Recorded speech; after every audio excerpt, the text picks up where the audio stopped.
Assalamualaikum warahmatullahi ta'ala wabarakatuh.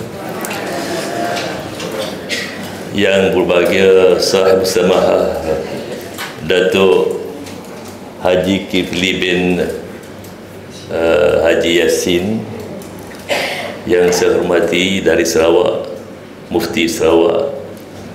Terima kasih banyak-banyak Sahib Samahah atas kesudian hadir dalam majlis ini untuk berkongsi pengalaman dengan jemputan khas yang kita jemput pada hari ini. Yang berbahagia Datuk Hanif, Bendahari Kehormat Perkim, dan juga mantan Bendahari Perkim ada sama dengan kita di sini, Tan Sri Rais, yang juga pada masa ini menjadi Ketua Perkim Negeri Sembilan. Yang bahagia Datuk Nordin, Penolong Setiausaha Agung, dan Datuk Razali, tuan-tuan dan puan-puan sekalian.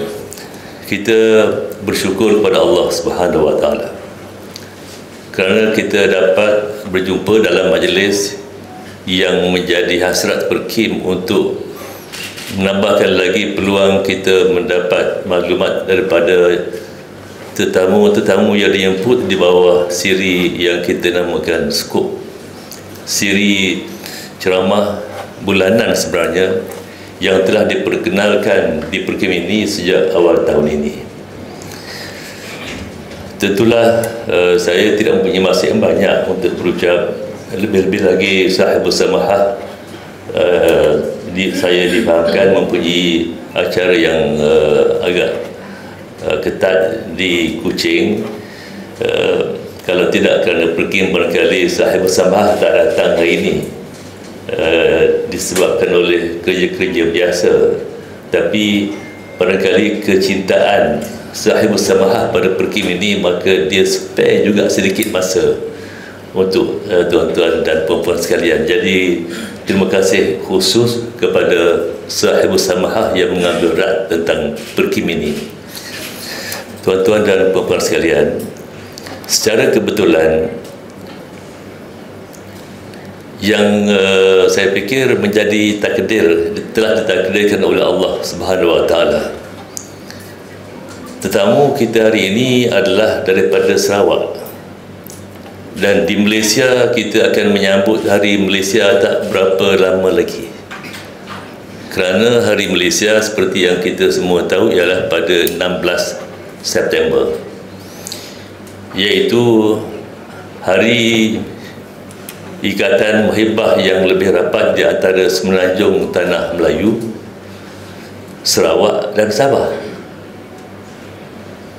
16 September 1963 merupakan tarikh keramat bagi kita mengukuhkan hubungan di antara kita di semenanjung ini dengan rakan-rakan kita daripada Sarawak dan Sabah. Hari ini kita bersama dengan tetamu khas daripada Sarawak yang ada significance dengan peristiwa 16 September ini, kerana ini juga ada kaitan sebenarnya dengan Perkim. Mungkin Sahib Samahah pun kurang perasan barangkali bahawa pengasas Perkim ini adalah almarhum Tunku Abdul Rahman.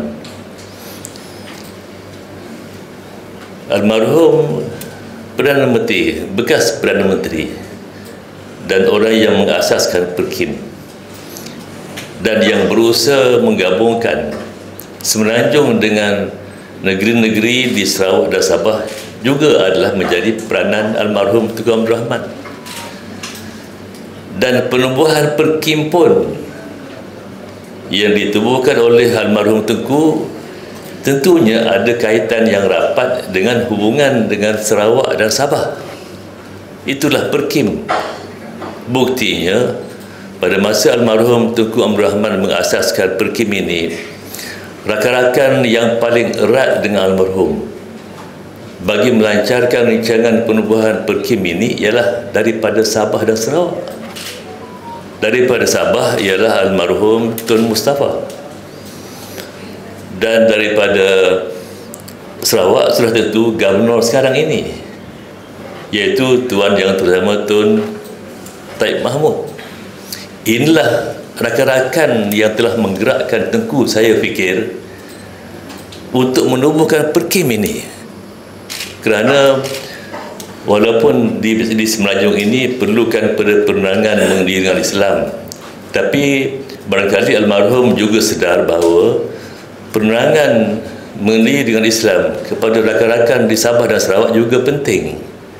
Kalau tidak, mungkin kita dianggap cuai kerana kita tidak menerangkan Islam pada rakan-rakan kita.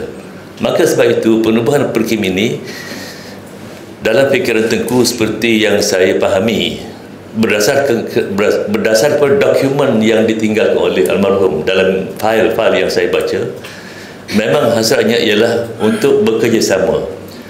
Bagaimana untuk menjadikan Islam ini agama yang diterima dengan baik, dengan tidak ada unsur paksaan. Ia berasaskan kepada hikmah. Dan barangkali tuan-tuan dan puan-puan tidak mengetahui bahawa dalam dunia ini, minoriti Muslim yang diterima oleh majoriti dalam dunia ini, dalam dunia, bukan saja di Malaysia, seperti yang telah saya maklumkan kepada TYT Tun Taib Mahmud, dan dia bersetuju bahawa keunikan di Sarawak ialah yang minoriti, iaitu orang Islam, diterima dengan baik oleh majoriti bukan Islam. Unik ataupun tidak? Tentu unik. Bagaimana non-Muslim yang merupakan majoriti, yang saya fikir lebih kurang dalam, saya fikir 70% lebih, mungkin saya bersama boleh jelaskan kemudian lagi, menerima pimpinan Muslim yang hanya terdiri daripada 25% saja dalam dunia ini. Minoriti diterima oleh majoriti dan dihormati. Secara ringkas, saya fikir saya bersama yang saya telah jelaskan kepada Tun TYT Sarawak, ini adalah kerana senjata yang digunakan oleh pimpinan Islam di Perkim di Sarawak ialah al-hikmah. Ud'u ila sabili rabbika bil hikmah. Dan Tun seperti biasa, Tun Taib Mahmud tentulah dia tidak suka mengaku sumbangannya, tapi dia tersenyum saja. Memanglah senjata yang paling besar yang digunakan oleh Perkim ialah al-hikmah, sesuai dengan firman Allah Subhanahu wa taala yang bermaksud, kalau kamu berdakwah, gunakan hikmah. Ud'u, berdakwahlah dengan satu senjata. Ud'u, apa dia? Bil hikmah. Ud'u ila sabili rabbik bil hikmah. Berdakwahlah untuk jalan Allah, menuju jalan Allah dengan senjata. Maka hari ini tuan-tuan sekalian, saya fikir saya pun nak berkongsi pengalaman dengan nak mendapat sesuatu daripada Ustaz Sabah. Mungkin kita boleh dapat belajar, kerana Perkim ini adalah badan dakwah. Kalau kita tidak menggunakan senjata hikmah, saya fikir Perkim akan fail. Perkim akan gagal menerangkan Islam ini kepada orang bukan Islam kalau kita tidak menggunakan al-hikmah sebagai weapon kita. Maka kerana itu, tuan-tuan sekalian, saya bagi pihak jemaah, saya ingin menjemputlah. Saya terjemputlah, tak payah fungsi jemput. Saya sendiri ingin menjemput sahib bersama untuk berkongsi pengalamannya. Kerana menjadi mufti bukan yang saya fikir saya tak pernah menjadi mufti sahib bersama, tapi saya fikir ada orang berpendapat mudah menjadi mufti kerana duduk diam je, tak payah sibuk-sibuk. Tapi sebenarnya untuk mengeluarkan sesuatu pendapat, saya fikir I can imagine the difficulty to come out with something for the benefit of the people. Kerana itu nanti kita sama-sama berkongsi fikiran. Kerana pengalaman mufti di negeri Sarawak saya fikir unik. Sama juga seperti kita menjemput sebelum ini mufti daripada Penang, Kerana cabaran di Penang adalah agak mencabar. Pengalaman di Penang telah kita pelajari menerusi lecture ini pada masa lalu, dan hari ini insya-Allah kita akan berkongsi dengan sahib samaha Datuk Mufti daripada Sarawak.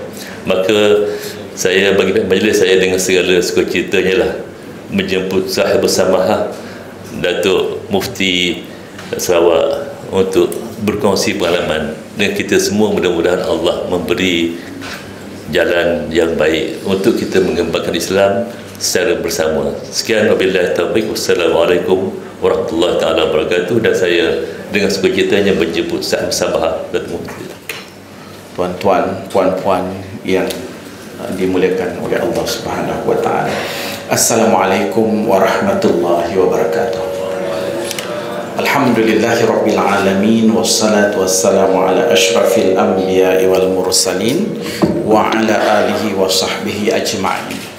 Rabbi shrah li sadri wa yassir li amri wahlul 'uqdatam min lisani yafqahu qawli. Alhamdulillah, syukur kehadrat Allah Subhanahu wa taala kerana pada pagi ini kita dapat sama-sama berada dalam dewan ini untuk tujuan yang sangat mulia, iaitu untuk berkongsi pengalaman tentang dakwah dan cabarannya di Sarawak.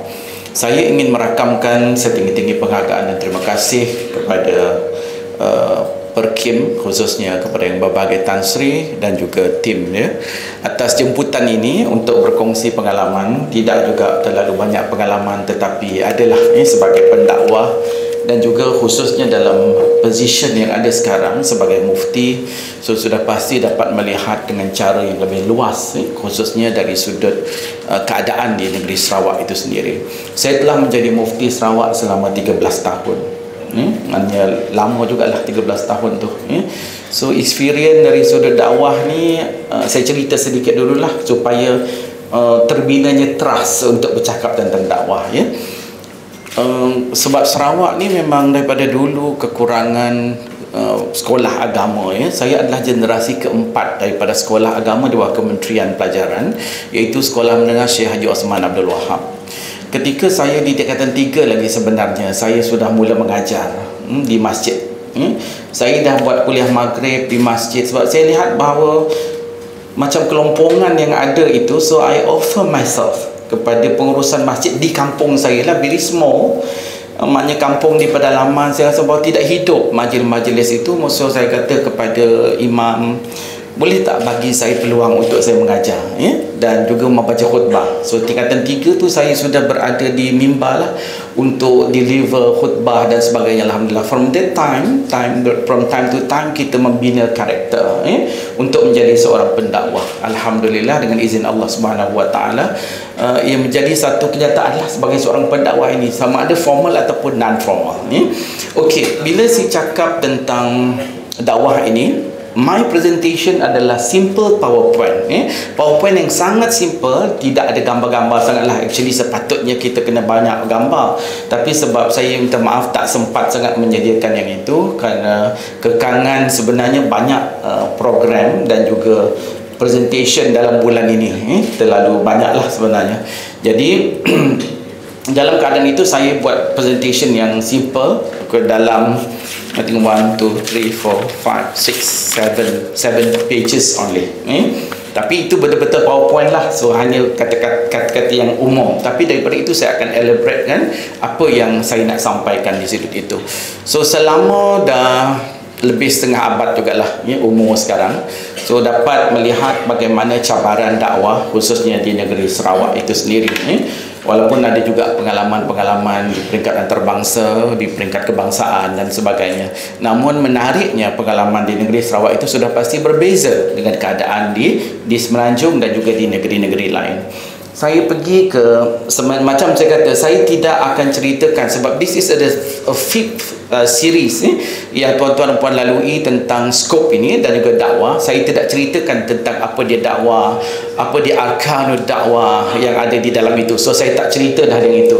Saya yakin saya berhadapan dengan orang-orang yang sudah mempunyai satu persediaan rapi dari sudut dakwah dan juga mempunyai ilmu dalam konteks ini. So saya tidak akan ceritakan tentang dakwah itu secara konseptual tentang dakwah itu sendiri, tetapi saya akan kongsikan pengalaman dari sudut tentang dakwah di negeri Sarawak itu secara lebih berfokus untuk makluman, dan juga mungkin ini adalah merupakan satu perkongsian yang dapat menyuntik semangat untuk kita terus berdakwah, melihat kepada cabaran ini, dan juga kita dapat merasakan bagaimana untuk kita sama-sama merasa tanggungjawab dalam dunia dakwah ini. Sebab kita tahu bahawa kalaulah kita tidak menjalankan dakwah itu, maka akan menjadi satu persoalan sebagai sama ada fardu ain atau fardu kifayah. So untuk itu saya rumuskan dari sudut kedudukan dakwah di negeri Sarawak. Kita mengambil pendekatan dalam fiqh dakwah, memang ia adalah berdasarkan pada dua hukum, iaitu hukum fardu ain. Setiap orang, everybody adalah mempunyai satu tanggungjawab untuk menzahirkan keindahan Islam, untuk menzahirkan apa dia yang terkandung di dalam Islam itu, sama ada kita menyampaikan dengan lisan, dengan hal, dengan apa keadaan sekalipun, dengan penulisan dan sebagainya. Dari sudut itu, bagi kemampuan kita sendiri, dari sudut kapasiti kita sebagai individu Muslim, perlu menyampaikan dari sudut dakwah itu sendiri. Satu sudut ialah fardu kifayah bagi organisasi, termasuk macam kita lah, macam kami di majlis agama, NGO dan sebagainya, dan juga ada kepakaran dari sudut dakwah itu. Maka di situ kita perlu ada dari sudut hukum fardu kifayah, orang-orang yang menekuni apa dia ilmu dakwah, yang mendalami, yang hands on tentang ilmu-ilmu Islam, yang boleh melihat bagaimana perspektif untuk mengembangkan ilmu-ilmu Islam itu sendiri. Sebab dakwah ini perlu maknanya dikuasai dalam bidang itu. Sebab bila kita cakap tentang dakwah, of course kita nak sampaikan sesuatu, nak berikan sesuatu kepada orang ramai. So kalau kita tak boleh, tak ada sesuatu, macam mana kita nak beri? Kita nak bersedekah misalnya, kita tak ada benda yang kita nak bagi. Jadi sama konsep dia tu. So dalam konteks itu fardu kifayah kena ada. So ini akan mempelbagaikan aktiviti. Ada program yang macam inilah. Bagi saya melihat ini adalah merupakan suatu yang macam train of the trainers, untuk pendakwah-pendakwah dia tahu apa pengalaman orang lain dan sebagainya. Dari sudut itu nak menjalankan tugas fardu kifayah dalam bidang dakwah. Dalam masa yang sama, fardu ain perlu ditonjolkan dalam masyarakat. So saya boleh buat conclusion awal di Sarawak bahawa dakwah yang paling penting ialah dakwah bilhal. Ini yang sangat penting. Saya Kekanda Tan Sri dah ceritakan tadi bagaimana maknanya hikmah itu sendiri. So dia banyak dalam bentuk dakwah bilhal sebenarnya yang berlaku. Okey, kita lihat sedikit ini dari sudut ini peta negeri Sarawak. Kalau kita lihat dari sudut itu, so saya tak ada ni, tak boleh sebab dia screen tu dia tak boleh, pointer tu tak boleh pergi pada screen ni. Okey, kalau kita lihat, boleh dengar suara saya kan? Saya kuatkan sikit suara ya. Okey, kalau ni. Okey, dan saya daripada Kuching ke Miri, saya terpaksa fly daripada Kuching ke Miri, macam saya pergi Kuala Lumpur. Lebih kurang dah sejam lebih, tapi lama sikit pergi Kuala Lumpur dalam 1 jam setengah.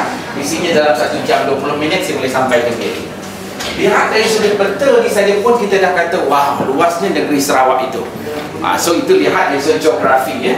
Okey, dari sudut perencaman kependudukan populasi, kita lihat ya, bahawa setiap bahagian-bahagian ini dia ada niche dia sendiri. Ada kelebihan, ada kekurangan, ada kekuatan dia, ada corak dia sendiri, ada budaya dia sendiri, keadaan-keadaan yang berbeza. Tadi doktor yang ada dalam parkir ni dia tanya, okey, ada beza tak? Kalau kita lihat, okey, population sini di Kuching ramai orang Melayu, tapi dia sebagai ibu pejabat, semua jabatan banyaklah mix Chinese dan sebagainya. Di Semarahan ramai kawasan orang Melayu, di Serian kebanyakan orang Bidayu, Seri Aman, Iban, ini dalam juga yang Melayu lah. Betong ramai Melayu dan juga campur dengan orang Iban. Di Sarikir ramai kawasan itu adalah Chinese, dan masuk juga orang-orang yang Melanau. Macam saya Melanau, saya mix lah Melanau Melayu. Di Sibu ramai Chinese berbangsa Chow, kebanyakan dia, so businessman yang banyak keluar daripada Sibu menjadi toke-toke besar ialah daripada Sibu. Dia spread ni all over the world, menjadi toke-toke besar. Itu lagi muka kawasan orang Melanau. Di Melanau ada yang Muslim, ada yang tidak Muslim. So di Bintulu ada sangat bercampur aduk sebab dia ada industrial area. Malah ramai orang Semenanjung yang tinggal di Bintulu. Kita ada Bintulu Port Authority, kita ada Petronas, kita ada FBF, kita ada MLNG. So di sini adalah mix lah kedudukan orang yang tinggal di Bintulu ya. Di Miri dia betul bercampur. Di situ ada yang disebut sebagai Melayu Miri, is different sedikit Melayu Sarawak yang lain. Kemudian kita ada bahagian Limbang, Melayu Merunai dan juga orang Kedayan. So ringkasnya kalau saya nak katalah bahawa population ni sudah cukup untuk menggambarkan betapa kepelbagaian yang ada di negeri Sarawak ya. Okey, penduduk keseluruhannya katalah mudahnya dalam 3 juta begitu. So Muslim sekarang tadi Tan Sri sebut dalam 25%, tapi dari sudut unofficialnya kita sekarang ini Muslim di negeri Sarawak ialah 32.3%.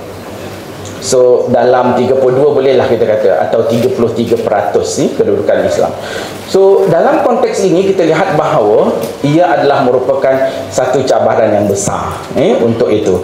So maknanya Perkim masih boleh bantu kita lah dari sudut itu untuk sama-sama menghidupkan dakwah di negeri Sarawak dan juga NGO yang lain. Cuma ada nanti saya masukkan do's and don'ts lah, apa yang patut kita buat, apa yang tidak patut kita buat, sensitivity yang ada.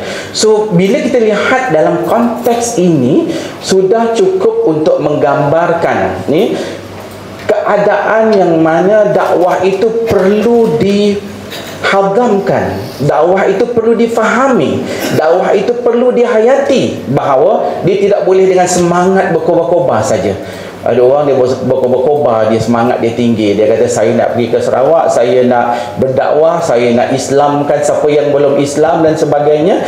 Dia tak boleh begitu dalam konteks dakwah. Dia perlu dalam bentuk disebut oleh Tan Sri tentang hikmah, bagaimana yang perlu kita lakukan dalam konteks ini. So saya ambil dari sudut SWOT analysis, what is the strength ataupun kekuatan yang ada dari sudut dakwah ini. Okey, kalau kita boleh lihat dari sudut kepelbagaian yang saya sebutkan tadi, kita lihat di situ diversity, kepelbagaian. Tapi saya tidak mahu kita melihat ia sebagai satu yang negatif. Lihat ia dalam bentuk kekuatan kepelbagaian itu. So bila kepelbagaian itu berlaku, kita lihat ada Chinese, ada Iban, ada Bidayuh, ada Melanau, ada Melayu, ada lagi India tak ramai. So maknanya banyak lagi etnik yang ada di Sarawak saja, lebih 30 etnik. Kalau bagi kecil-kecil lagi, dia lagi banyak dia punya perbezaan dari itu. So jadi kita lihat kepelbagaian itu ialah ini adalah potensi, kekuatan dari sudut dakwah, sebab mereka pelbagai dan even agama pun pelbagai dari sudut itu. Dan kalau kita boleh lihat maknanya kalau kita lihat dari sudut etnografi, kita lihat dari sudut bagaimana populasi yang ada, perlu kita lihat kepelbagaian ini sebagai suatu yang peluang untuk kita dari sudut dakwah itu sendiri. So kekuatan ini yang menyebabkan saya rasa di sudut itu ialah kekuatan yang ada pada kita lah. Kita boleh menyampaikan Islam itu dalam pelbagai bentuk. Cuma apabila kita katakan kekuatan kepelbagaian itu, maka di situ nanti ada cabaran kepada dai, cabaran kepada pendakwah itu sendiri. Dari sudut itu dia positif, tetapi kita kena menguasai sesuatu untuk approach dalam konteks dakwah tersebut. Okey, kepelbagaian ini menjadikan kita orang yang boleh memahami budaya. Dan di sini kita nak tampilkan Islam, sebab bila kita kata, bila Allah Subhanahu Wa Taala sebut inna akramakum indallahi atqakum, sesungguhnya orang yang paling baik di kalangan kamu adalah orang yang paling bertakwa. So di situ kita boleh ambil kunci di situ. Bila Allah dah katakan inna khalaqnakum min dzakari wa untha wa ja'alnakum syu'uban wa qabaila lita'arafu, maknanya Allah jadikan kita bersuku puak, menjadikan lelaki perempuan dan sebagainya. Tetapi di ayat yang seterusnya itu dari sudut kemuliaan itu kerana takwa. So di sini kalau kita boleh dari sudut kepelbagaian itu kita tampilkan keindahan Islam dengan konteks dakwah bilhal tadi, maka di sinilah saya melihat dari sudut potensi, dari sudut positifnya kepelbagaian itu yang perlu kita raikan. Sebab itu kita kena memahami latar belakang semua apa yang kita katakan sebagai mad'u, orang-orang yang kita nak dakwahkan itu. So perpaduan alhamdulillah di Sarawak ya, kita even di Bandaraya Kuching pun diisytiharkan sebagai Unity City ni, Bandaraya Perpaduan. Kita boleh hidup dalam keadaan bersatu padu. Mungkin orang yang baru pertama kali datang ke Kuching, kadang-kadang kita duduk makan semeja dengan yang Muslim, dengan yang amang yang bukan Islam. Itu adalah suasana yang biasa ni, suasana yang biasa di negeri Sarawak. And then sometimes you lihat kat Kuching tu, kedai minuman tu kedai Cina, tapi dalam tu ada gerai-gerai Melayu dan sebagainya. So dari sudut dakwah itu potential ya. Itu kita dapat merupakan, bila kita mingle around, kita assimilate dengan mereka, dia akan menimbulkan rasa, maknanya kekuatan pada diri kita sendiri.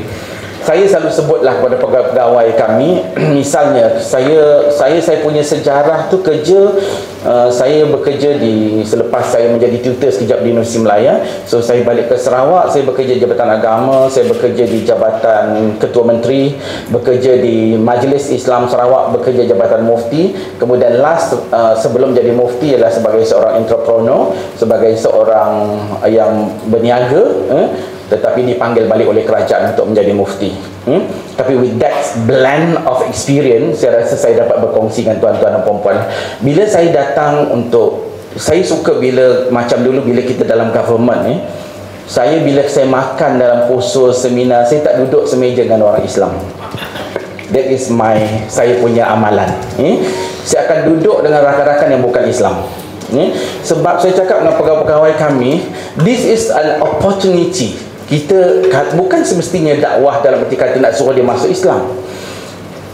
That is the potential, you can get everything tentang kita punya kawan. Di situ kita ada conversation.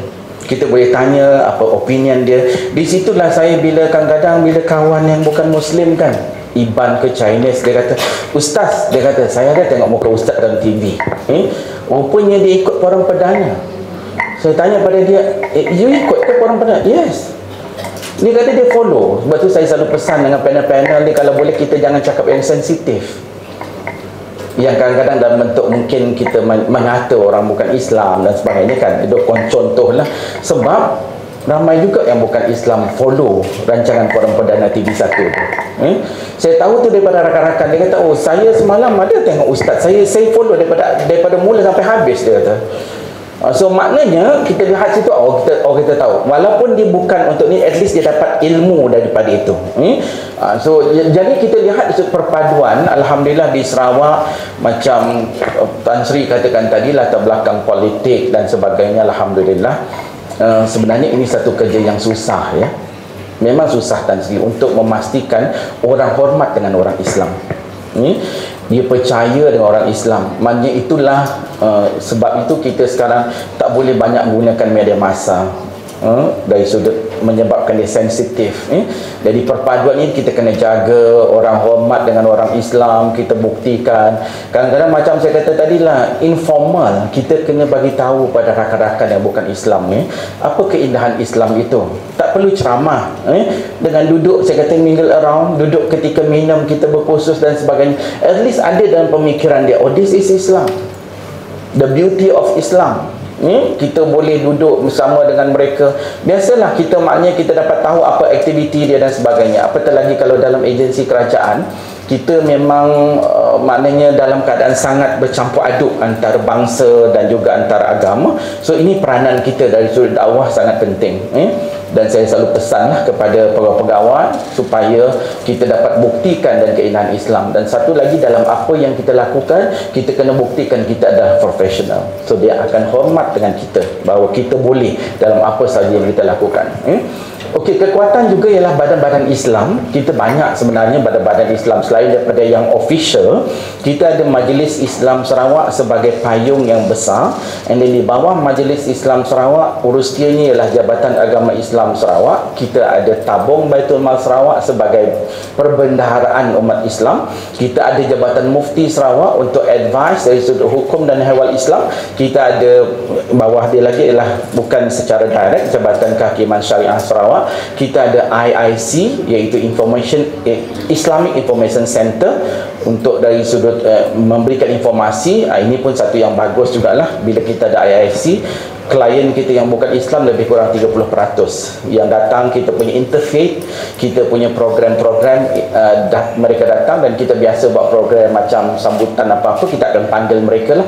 Kita buat program dengan mereka, berbuka puasa bersama-sama dan sebagainya. This is an opportunity. Kemudian kita ada Biro Pendidikan Majlis Islam Sarawak untuk melihat kepada sekolah-sekolah agama. Itu adalah di bawah Majlis Islam Sarawak. So payung yang besar Majlis Islam Sarawak sebagai badan dasar, itu yang official. Kemudian kita ada badan-badan, every division kita ada lembaga amanah kebajikan masjid-masjid yang mereka boleh berniaga sendiri, mereka boleh melakukan aktiviti ekonomi dan everything yang mereka boleh lakukan. Tetapi dari sudutnya bahawa masih di bawah payung Majlis Islam Sarawak, kerana Majlis Islam Sarawak dapat mengaudit akaun lembaga-lembaga amanah masjid ini by ordinance yang ada di dalam law dari sudut itu. So untuk badan-badan lain kita ada Perkim, tapi Perkim Sarawak hanya untuk wanita saja. Wanita saja. Ada rahsia dia sebalik itu. Bagus juga wanita dia beri fokus pada itu. Kita ada hikmah antara yang besar, iaitu dulu nama dia Bina di zaman Tun Abdul Rahman Yaakob lagi, tetapi dalam evolusi yang berlaku, akhirnya ditukarkan pada nama hikmah. Adalah maknanya dalam organisasi itu disebabkan oleh beberapa image yang perlu kita tangani keadaan itu, so kita tukar dari sudut itu dulu dalam satu ketika dari sudut sejarahnya. Okey, badan-badan Islam yang lain kita ada juga, macam ABIM pun ada dan sebagainya. Tapi saya nak kata di Sarawak ni dia banyak badan juga. Cuma untuk memastikan perjalanan dakwah itu dalam yang terkawal dan juga ada kawalan, kita ada Jawatan Kuasa Penyelarasan Dakwah Peringkat Negeri Sarawak, which is chair by Menteri yang bertanggungjawab tentang hal agama.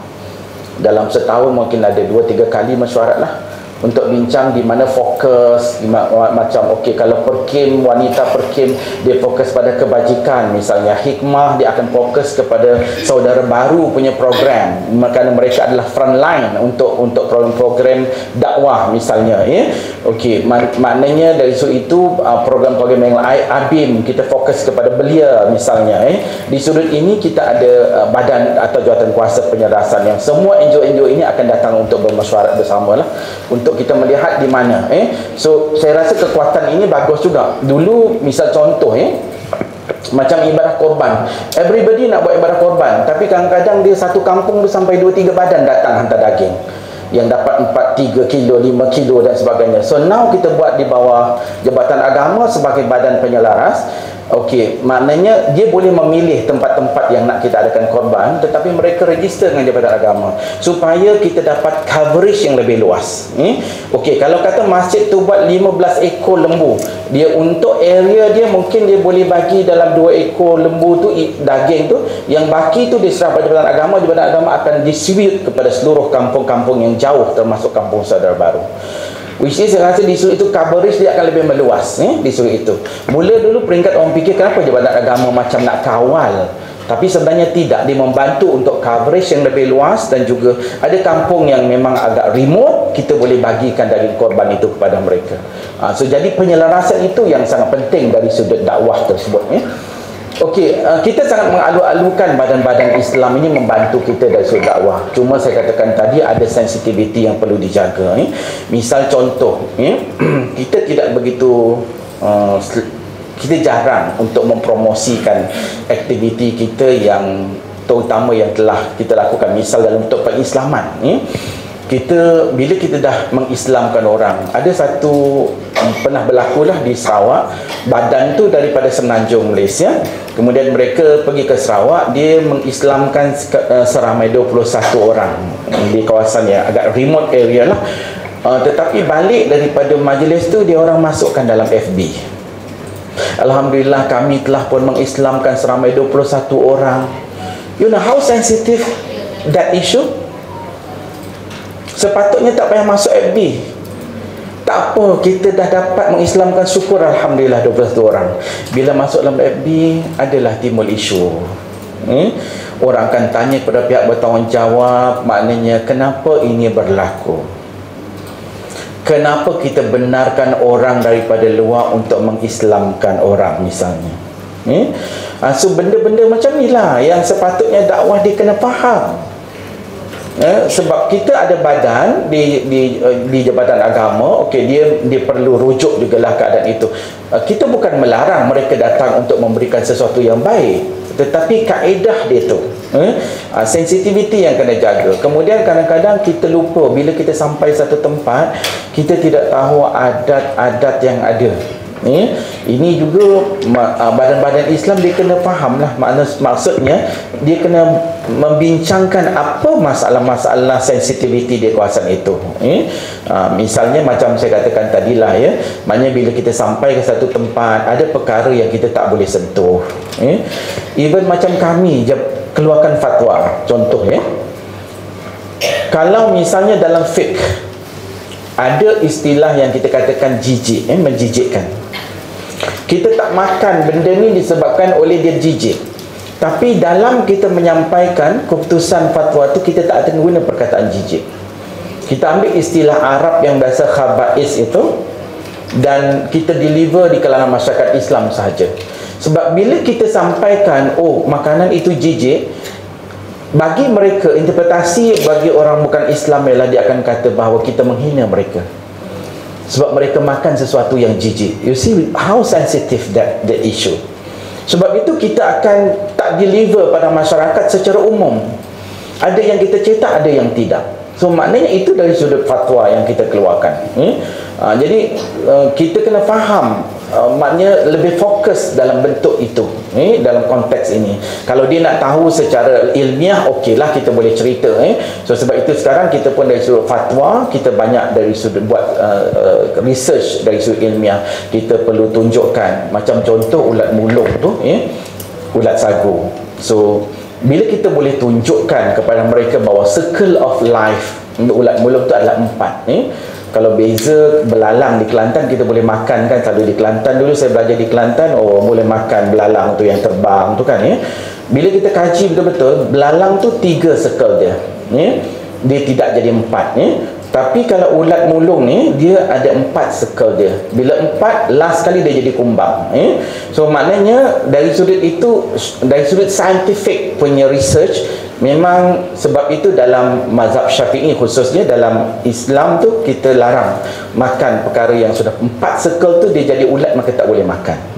Tapi bila kita dapat proof itu secara saintifik, mereka boleh terimalah kenapa ini berlaku dan sebagainya. Okey, dari sudut itu kita fahamlah, dari sudut ini kekuatan ni badan Islam saya katakan tadi, so bekerjasama. Dan satu lagi ialah kekuatan badan-badan Islam ini, kita bergerak bersama-sama selalunya. Dengan Datuk Nordin, dengan Datuk Zali, dia tahu kenapa JAKIM ada di negeri Sarawak, dan juga di Sabah. Daripada dulu Bahis Cawangan Sarawak, Bahis Cawangan Sabah, ataupun sekarang JAKIM Cawangan Sarawak dan Sabah, dia membantu pihak dari sudut negeri untuk dari sudut aktiviti-aktiviti keagamaan ini. So di sudut itu dia membantu kami lah dari sudut ini. So banyak badan-badan Islam ni, cuma kita perlu lagi kekuatan-kekuatan lain lah daripada badan ini. Terutama kita lihat bahawa bila kita semarakkan lagi dakwah ini, perlu dari sudut badan-badan dakwah yang kita harapkan ini. Macam Perkim, saya selalu ceramah Mesyuarat Agung Perkim, I think dah 5 kali dah rasanya. Saya selalu bagi galakan pada mereka lah, so fokus dengan kebajikan. Word Perkim, Persatuan Kebajikan Islam Malaysia tu, maknanya untuk Sarawak lah, kebajikan. Banyak aktiviti badan ni, dia kalau dia kebajikan itu yang perlu ditangani. Kebajikan di kalangan wanita yang pregnant terlebih dahulu, wanita-wanita mu'alaf, kemudian di hospital kita buat ziarah, walaupun kita ada sukarelawan hospital di bawah tabung Baitul Mal, mana yang akan ambil data orang ni susah, orang ni perlu diberikan bantuan dan sebagainya. Kalau ibu nak bersalin, lepas tu suami tak boleh masuk lagi, yang sukarelawan ni akan azankan anak dia, baby dan sebagainya. Sebab kita juga sama dengan agama lain pun, mereka pergi. Mereka pergi maknanya ziarah dan sebagainya, tapi kita pun buat. Cuma dalam konteks ini, kalau boleh kita tunjukkan kebajikan kita jaga ini pun, itu sesuatu yang sangat baik. Ini dakwah bilhan. Banyak kebajikan-kebajikan yang perlu kita ambil perhatian dari sudut itu. Okey, medan dakwah yang luas, subhanallah, ini memang peluang yang bukan lagi peluang, tapi kekuatan kita lah. Maknanya di sini kalau kita lihat kekuatan inilah sebenarnya menjadi semangat untuk kita berdakwah. Macam saya kata tadilah, bila tengok kat kampung tak ada orang mengajar, subhanallah ya, maknanya kita rasa inginlah contribute kepada masyarakat kita untuk menjadikan Islam itu sebagai satu cara hidup ya. Tapi ialah biasalah, daripada pendakwah ni kadang-kadang semangat maklum orang baru, orang muda kan. Pada satu ketika dulu saya datangkan contoh ni, ketika saya masih di bangku sekolah, saya pun berpeluang baca khutbah. Di kampung saya ada orang yang pelihara lembu. Pelihara lembu ni dia biarkan, dia tak masuk dalam kandang. So bila dia pelihara lembu ni, dia biarkan, dia akan buang najis dia tu di merata-rata tempat, termasuk di jalan. Kita nak pergi masjid, kadang-kadang kaki kita selipar kena najis lembu dan sebagainya. So saya pun masuklah dalam isu tu dalam khutbah Jumaat. Saya kata bahawa Islam mengajar kita supaya bertanggungjawab terhadap apa yang kita lakukan. Orang yang memelihara lembu ni, tanggungjawab dia ialah memastikan lembu itu tidak berkeliaran, supaya dia tidak merosakkan tanaman orang kampung. Dalam masa yang sama, najis-najis itu tidak mengotori kampung. Tapi ada orang marah. Pengembala lembu ni lah yang marah. Sebab dia kata bau setahun jagung. Dia kata dah pandai nak tegur. Tu biasalah, orang tak, keegoan tu ada. Tapi cuma di situ belajarlah. So maknanya dia tak boleh kita dalam bentuk terlalu umum menyampaikan begitu. Dia akan rasa adalah maknanya siapa yang makan cili dia rasa pedas kan. Mungkin bahasa orang muda ni agak keras sedikit. Jadi di situ kita belajarlah, develop sedikit demi sedikit, supaya kita tahu oh ini sensitif, kita itu kalau nak kita bincangkan bersama. Ini contoh-contoh lah yang saya nak katakan tadi. Medan dakwah yang luas ini, kita lihat bahawa banyak peringkat ya. Sama ada peringkat kanak-kanak, peringkat orang tua, orang yang dah veteran, peringkat orang dewasa, perempuan, lelaki, institusi bank, kerajaan, swasta. Banyak medan dakwah yang luas ini. Dan macam saya kata, kita perlukan kepada fokus-fokus. Macam sebab itu jawatan kuasa penyelarasan sangat penting. Okey, ada yang perlu ditangani di sudut belia. Kita bagikan badan mana yang akan memberikan fokus kepada belia ni.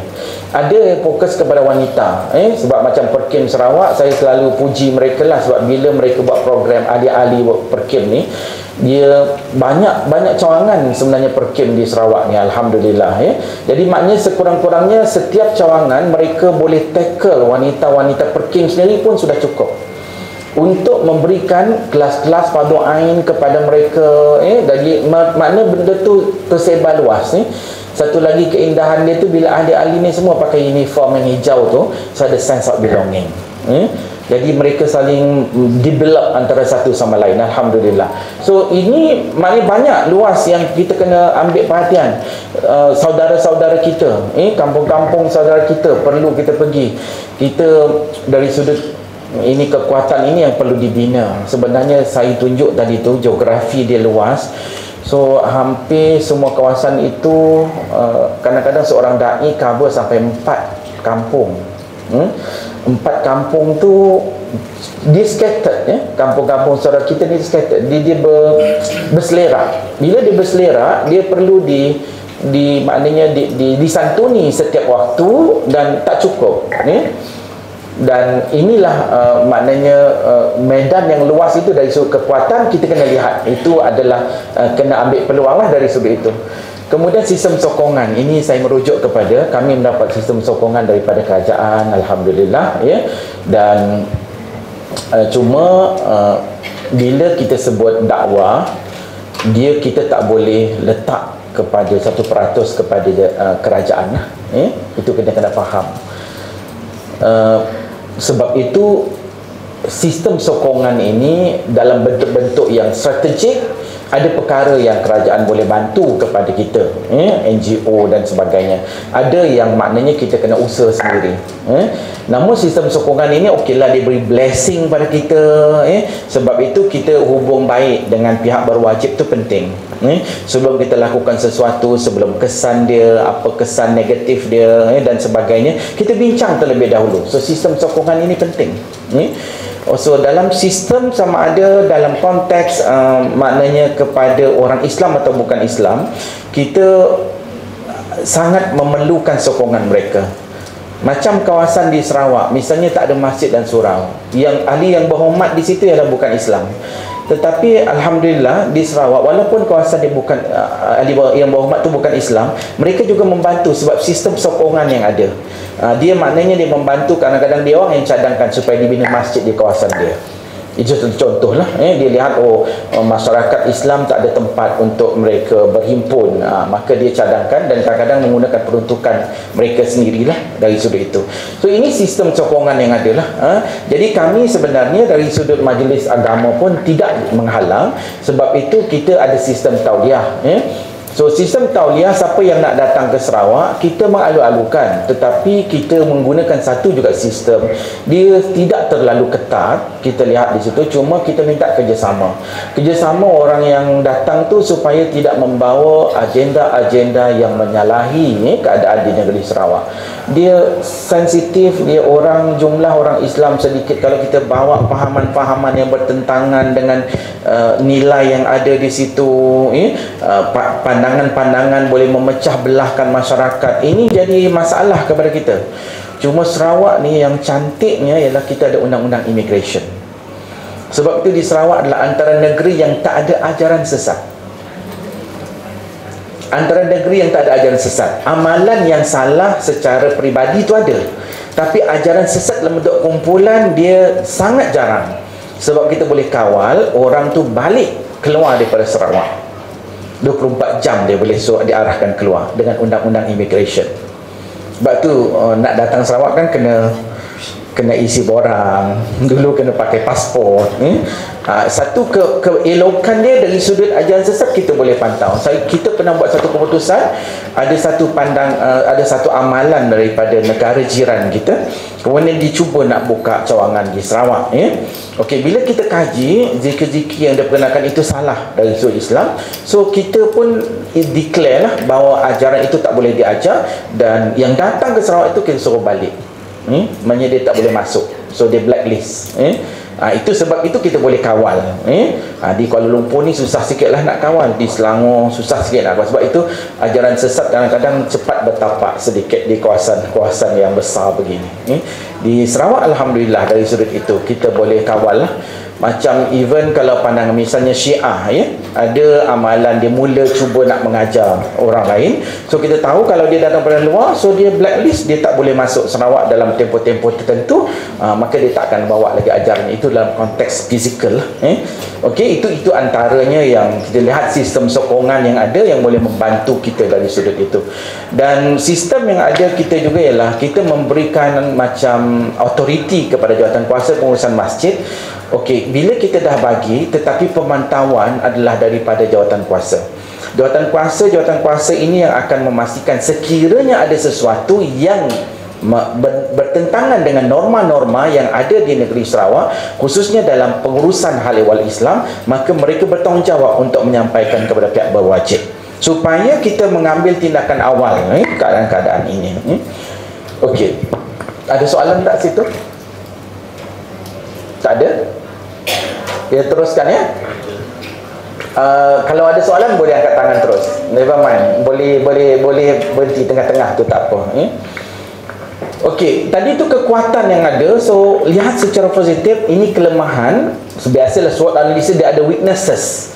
Apa kelemahan-kelemahan itu supaya kita dapat melihat kelemahan ini, tapi jangan negative side.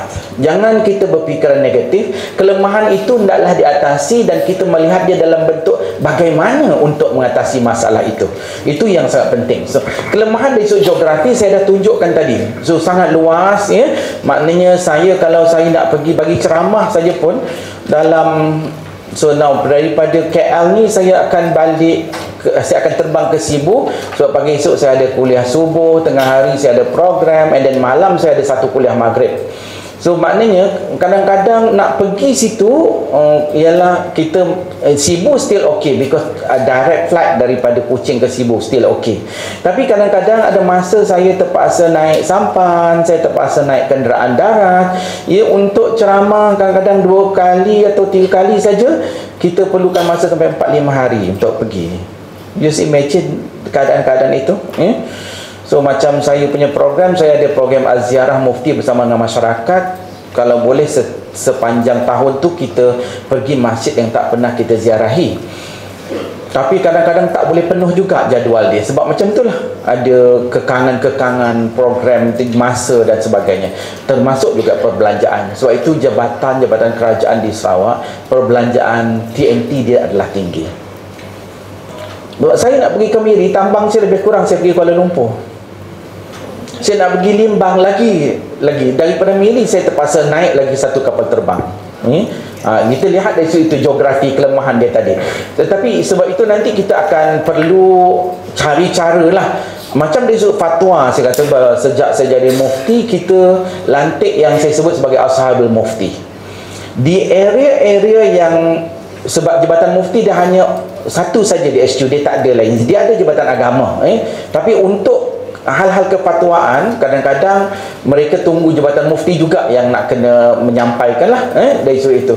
So kita pun lantiklah Ashabul Mufti ni orang yang berkemampuan, yang lulusan pendidikan pengajian Islam. Kita appoint mereka dan mereka adalah orang yang antara awal yang kita sampaikan putusan fatwa untuk mereka menyampaikan. Mereka jadi opinion leader. Sebab kadang-kadang hal fatwa ni kita kena banyak cara. Ada yang kena face by face. Maknanya kita kena face to face, kita kena tengok bagaimana nak jumpa mereka, nak bagi tahu, terangkan dan sebagainya. Ini contohlah. Sebab itu geografi ini tu masalah dari sudut itu, namun kita atasi dengan pelbagai kaedah lah. Sebab itu saya katakan tadi kita perlukan dai.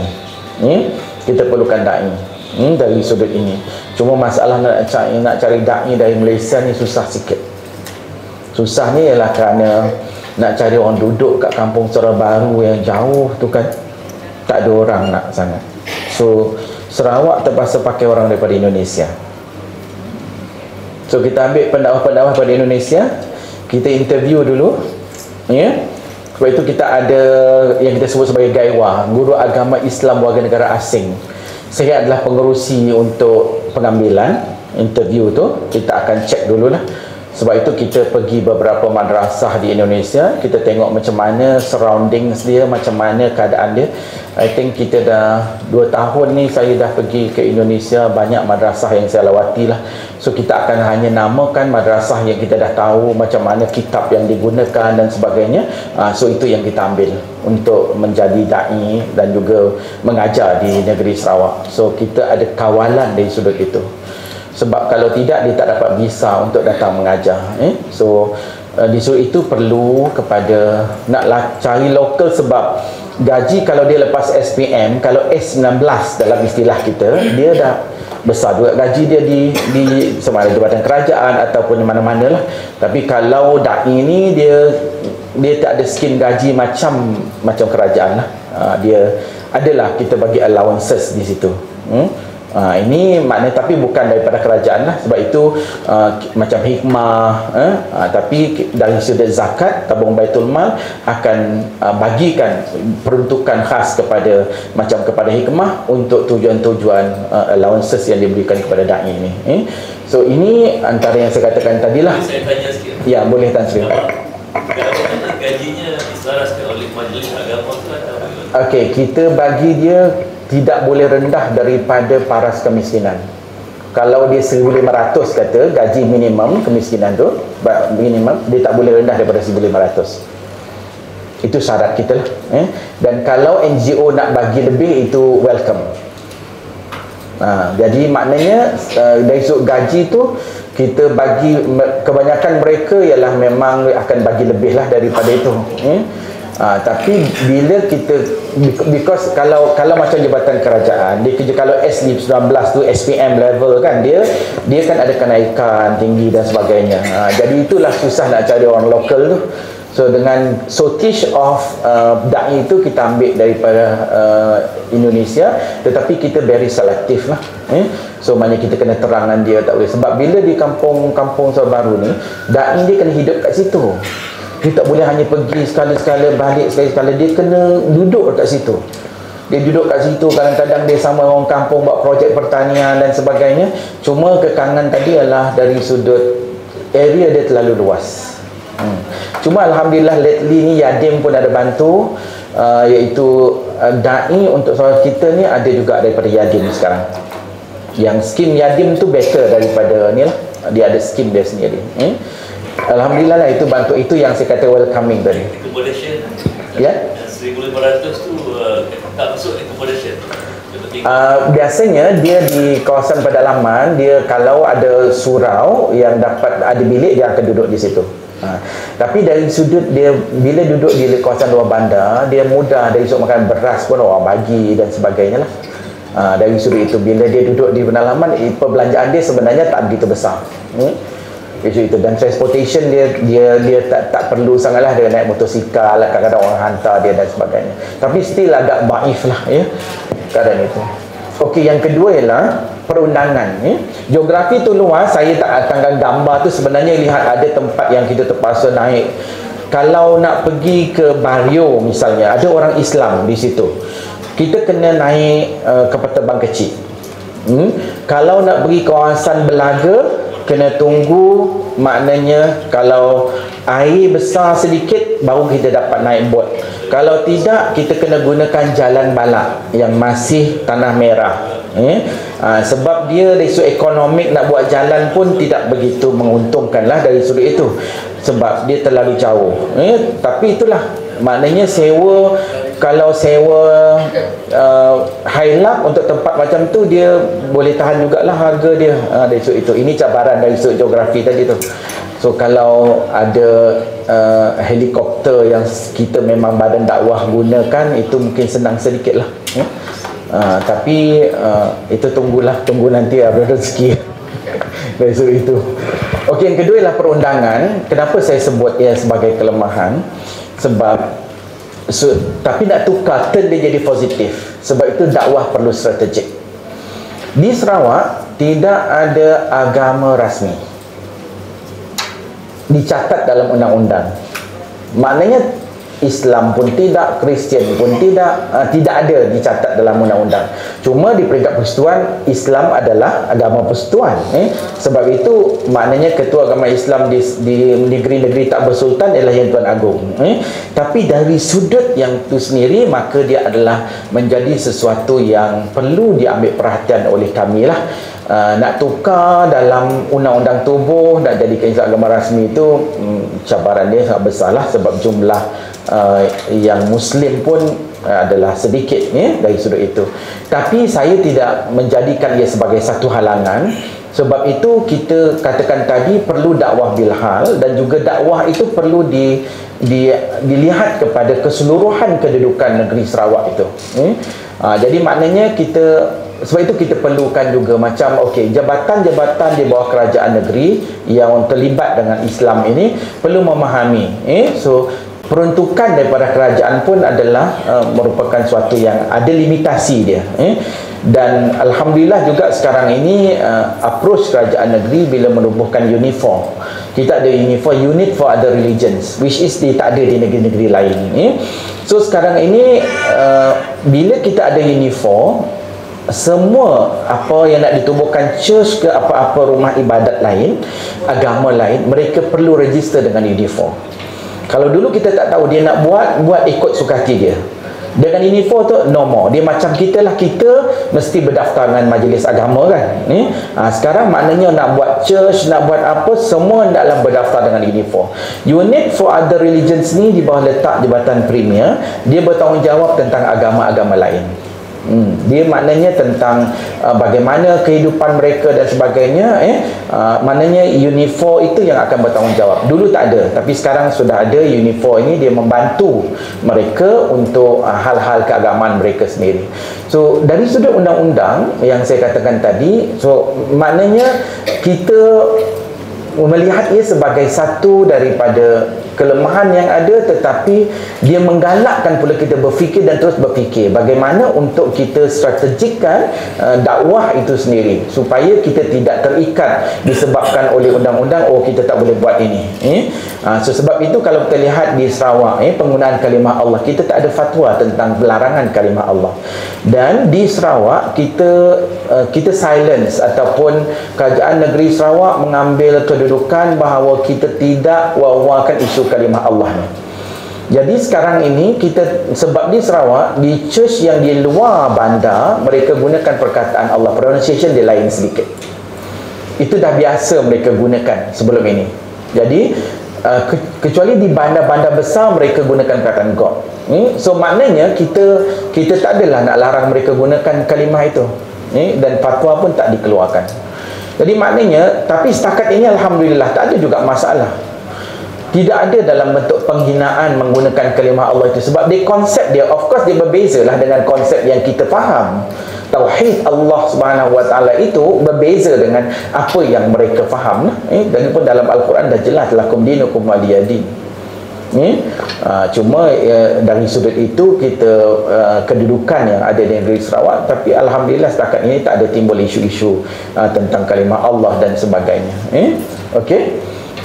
So perundangan ini juga dari sudut Mahkamah Syariah kita ada macam juga di sini, tak ada masalah apa-apa. Kita ada ordinan Majlis Islam Sarawak, ordinan undang-undang keluarga Islam, ordinan undang-undang jenayah syariah, semua ada.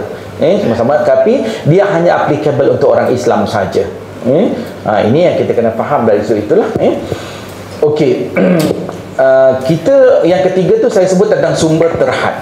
Sumber terhad ni semua sudut lah, perbelanjaan, da'i, sumber dari sudut transportation, tempat-tempat ini dia kereta pun cepat rosak kalau tempat yang jauh-jauh ni, memakan masa, sumber terhad dan alhamdulillah nampak perkembangan yang sangat baik, tapi kita masih melihat itu sebagai satu daripada kelemahan kita lah. Jadi kita galakkanlah, maknanya sebab itu saya selalu bagi pandangan lah kepada kawan-kawan, rakan-rakan kita. Macam contoh buat korban misalnya, tak ada masalah kita nak buat korban di luar, tapi kita kadang-kadang kena prioritikan keutamaan. Di negeri Sarawak seekor lembu kalau untuk korban sebenarnya terlalu mahal. Sekarang ni satu bahagian iklan terbaru untuk 2024 ni 1,500 satu bahagian. 1,000 ke 1,500, sebab lembu dalam 7,000 ke 8,000 seekor. Very expensive. So maknanya, tapi alhamdulillah ada juga masjid buat 15 ekor dan sebagainya. Jadi maknanya mungkin kita kata, oh kita dapat berkorban sampai keluar mungkin 300, 400, tapi dari sudut jihadnya di situ pun besar juga jihadnya tu. Sebab tu kita buat penyelarasan tadi tu. Masa korban, jadi siapa nak buat korban kat Sarawak, welcome.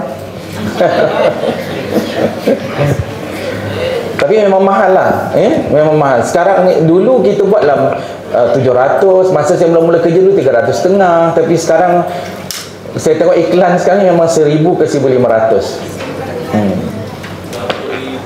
Jadi sumber terhad untuk itu, dan dia of course dakwah ni perlu perbelanjaan yang besar. Macam kita lihatlah, bila macam kami, contoh bila kita buat program kepada kampung saudara kita, mereka ni masih tinggal bersama di sekitar tu yang bukan Islam. Kalau kita buat contoh, kita masak untuk program tu, kita akan invite sekali yang bukan Islam untuk makan bersama.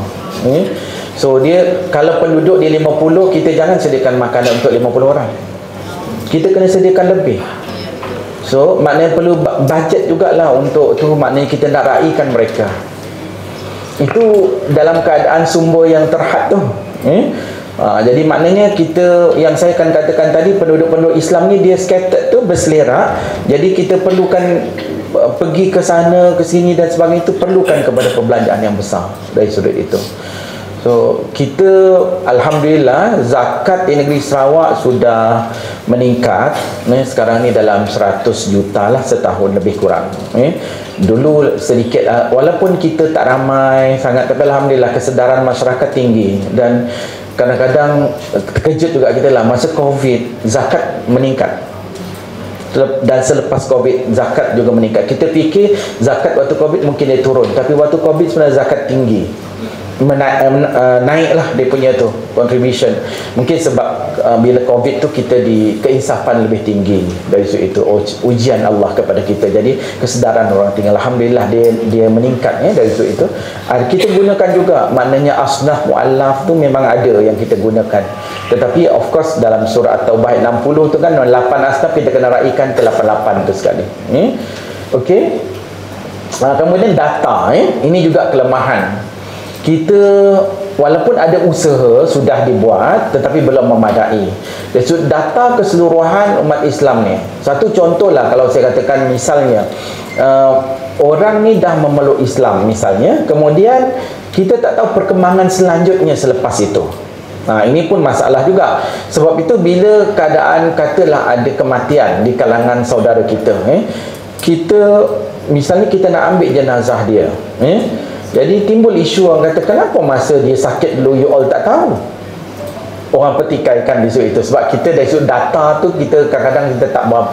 Sebab ialah maknanya keadaan berselerak di sudut itu, dan data ni kan perubahan dari masa ke semasa, tapi perlu juga ditangani lah dari sudut data ini, data populasi dan sebagainya. Sekarang alhamdulillah lah Jabatan Agama sedang sentiasa dalam usaha untuk meningkatkan ini.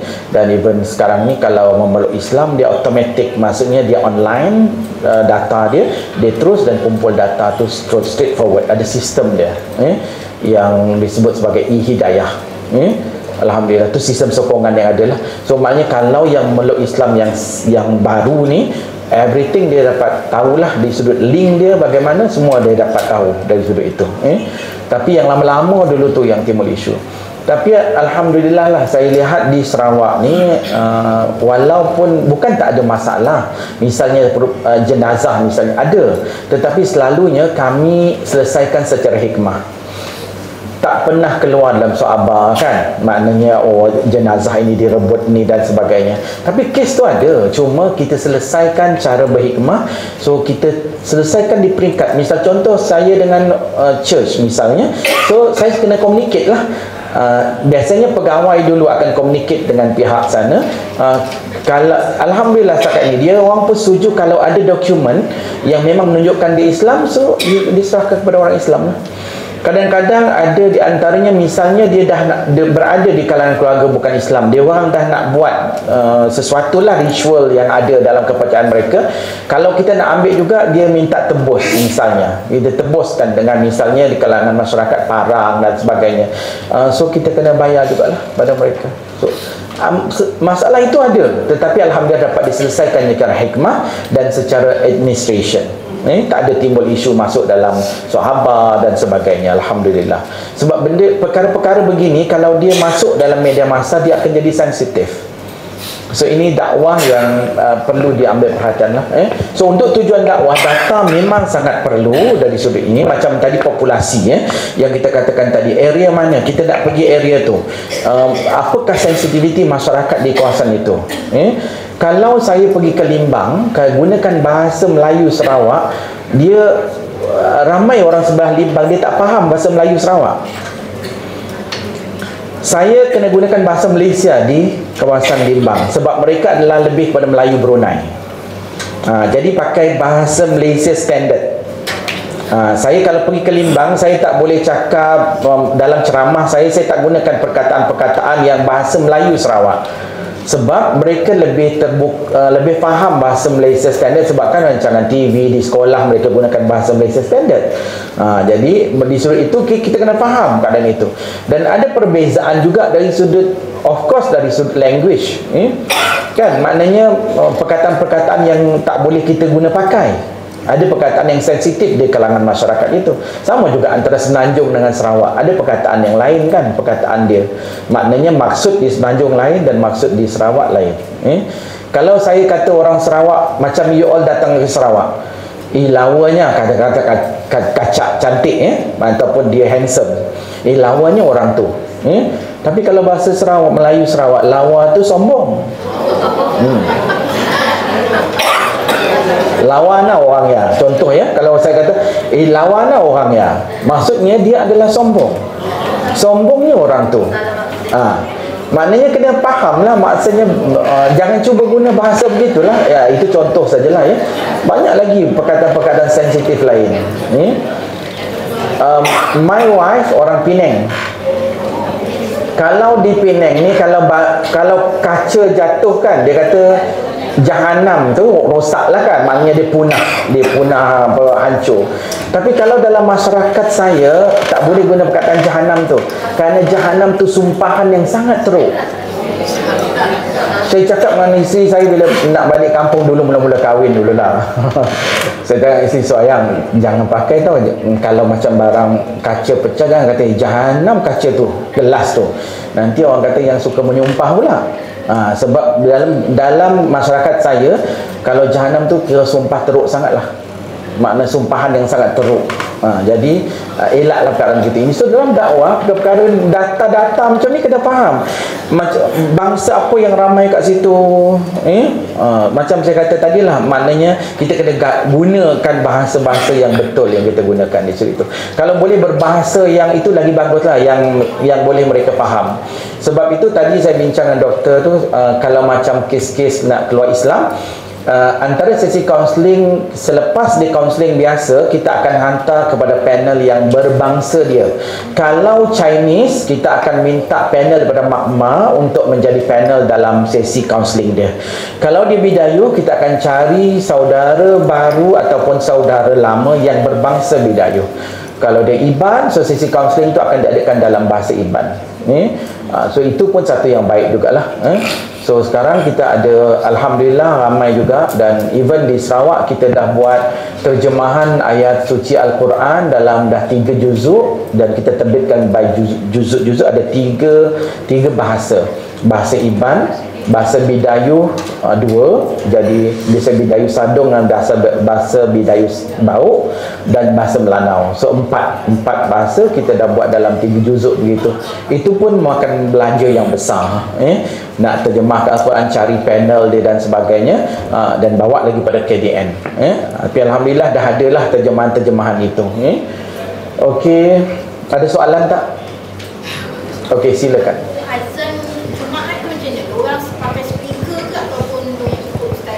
Pakai speaker. Kuasa badan pakai speaker. Tapi yang kita panggil beduk tu, masih ada setengah tempat pakai, tapi azan tetap azan juga. Azan memang semua tempat azan. Tapi di Sarawak tak ada isu macam kuatkan suara azan. Tidak ada pernah ada isu. Even kawan-kawan yang bukan Islam, actually peniaga ni, yang kedai-kedai kopi tu, dia kata bahawa azan subuh tu dia orang suka. Sebab dia adalah mengejutkan mereka untuk buka kedai lebih awal. So memang itu yang dia orang kata. Tak ada timbul isu di Sarawak, alhamdulillah setakat ni. Sebab azan je lah, dia sekejap je azan tu. Jadi maknanya lepas azan tu, untuk salat tu kita pakai mikrofon kat dalam. Sebab itu bila ada setengah tempat ada isu begitu, so saya bagi tahu Jabatan Agama, kita tak keluarkan pekeliling. So macam Pulau Pinang ada masalah, mufti terpaksa keluarkan dari sudut pandangan tentang azan yang bunyi sampai keluar speaker dia. Sarawak setakat ni tak ada masalah begitulah. Dan itu mungkin toleransi dan perpaduan tadi tu. Dia tahu bahawa keperluan agama masing-masing lah. Okey, ada lagi soalan? Ustaz, ya. Cabaran di Sarawak atau kawan tu adakah ada persaingan daripada pembalik-pembalik lain agama lain? Okey. Of course adalah dari sudut itu, tapi kita tidak pernah melihat ia sebagai satu persaingan yang negatif. Kawalan tetap ada. Maksudnya cuma kadang-kadang adalah yang di luar pengetahuan kita. Tapi kalau dalam pengetahuan kita, memang maknanya masing-masing jaga agama masing-masing.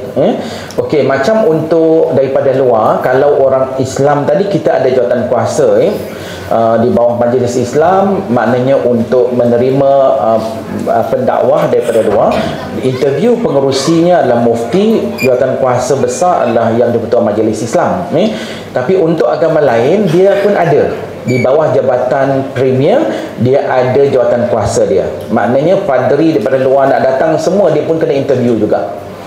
So dia orang tahu kawalan dari sudut undang-undang. So ada dari sudut itulah. Kita masing-masing tidak dapat nak maknanya dari sudut agama mereka. Dia di kalangan masyarakat dia, kita di kalangan masyarakat kita. Cuma tadi maknanya untuk cross, macam kita nak dakwahkan kepada yang bukan Islam secara direct bawah jabatan kerajaan, cannot. Sebab dia adalah jabatan kerajaan. So di situ NGO main peranan dari sudut itu. So maknanya dari sudut itu kita kena peka keadaan yang berlaku. Apa yang berlaku tu kena peka.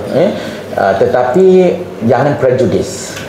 Bila kita prejudis, everything yang orang buat kita nampak negatif. Itu yang jadi masalah.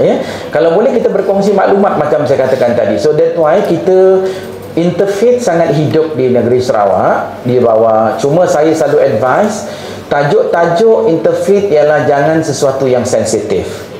Misalnya kita galakkan tajuk-tajuk yang memberi kefahaman kepada agama masing-masing. Kalau bulan Ramadan kita buat misalnya ialah fasting menurut agama masing-masing. Maksudnya berpuasa ikut agama masing-masing tu, kita ada buat panel lah. Orang Islam dia ceritakan ini ialah berpuasa cara orang Islam. Orang Kristian cerita macam mana dia orang puasa.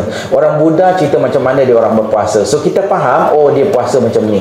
Jadi automatik dia akan faham. Kalau di jabatan kerajaan macam bulan Ramadan, kawan-kawan bukan Islam dia memang tak akan makan depan kita.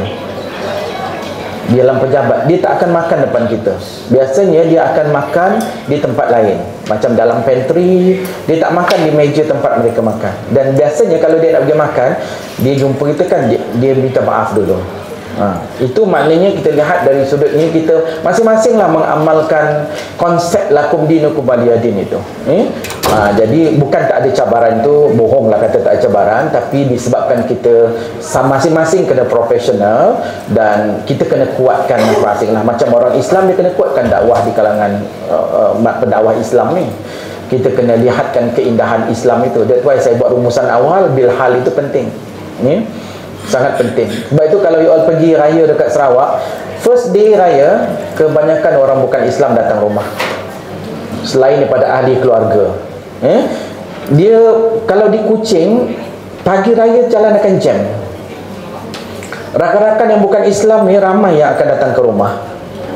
Termasuk yang kita biasanya first day kita akan pergi ke rumah orang tua kan, maknanya memang ibu bapa, datuk nenek. Tapi kalau di Kuching Sarawak ni dia ditambah lagi dengan rakan-rakan yang bukan Islam. Dia orang suka pergi first day itu.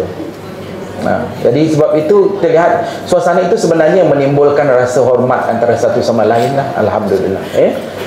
Okey, ada soalan lagi? Saya suka kalau ada soalan. Baru saya tahu apa yang di all tak tahu. Okey saya teruskan. Okey, so cabaran. Satu ialah cabaran untuk da'i. Saya katakan tadi memang tak cukup. Kita perlukan kepada da'i-da'i yang bersemangat untuk menyampaikan. Even Alhamdulillah juga kita ada program bawah JAKIM. Kita ada guru takmir untuk orang-orang Islam kan. Maknanya guru takmir sekarang ni dengan sistem yang ada, Alhamdulillah. Maknanya guru takmir tu dia, kalau dia mengajar 3 masjid, salah satunya tempat yang jauh. Tak macam dulu Datuk. Sekarang ni guru takmir yang terima offer tu, satu tempat tu dia akan mengajar jauh sedikit. Baguslah, maknanya approach baru. Dia tak rasa kalau orang Kuching dia duduk di Bandaraya Kuching saja, kadang-kadang dia kena pergi ke Lunduk ataupun Bau. Satu malam dia mengajar tu. Jadi dapat cover sedikit lah kawasan-kawasan yang agak remote sedikit di situ. So maknanya da'i, dari sudut da'i profesional, kita ada pusat-pusat dakwah. Misalnya pusat latihan dakwah ada di, misal Hikmah dia pusat latihan dakwah. Tapi macam saya katalah, still masih perlu dari sudut da'i ini. So cabaran da'i ini ialah da'i dia kena memahami situasi itu dan ada capability untuk berhadapan dengan orang ramai. Jadi pendakwah dia banyak kena sabar. cabaran memang tinggi. Kalau orang kata pada kita senyum je lah, buatlah muka manis je. Kalau kita pun jenis marah juga. Pengalaman saya lah, dah lama kadang-kadang soalan orang pun kadang-kadang mencabar kita sebenarnya. Tapi kalau kita tak sabar, kita naik marah, orang tak hormat dengan kita. Kalau kita boleh kawal keadaan tenang, orang kata wow, very professional. So itu juga memberikan satu trust kepada kita untuk berhadapan dengan apa juga situasi. Okey, dan dai ni dia kena, satu lagi ialah communication skills, dengan dia kena faham dengan kerajaan, dengan sensitivity tadi. So kita ada hubungan yang baik dengan pihak pemerintah, kita ada hubungan baik dengan rakan bukan Islam, kita kena hubungan baik dengan masyarakat setempat. Kita kena buang perasaan-perasaan ego.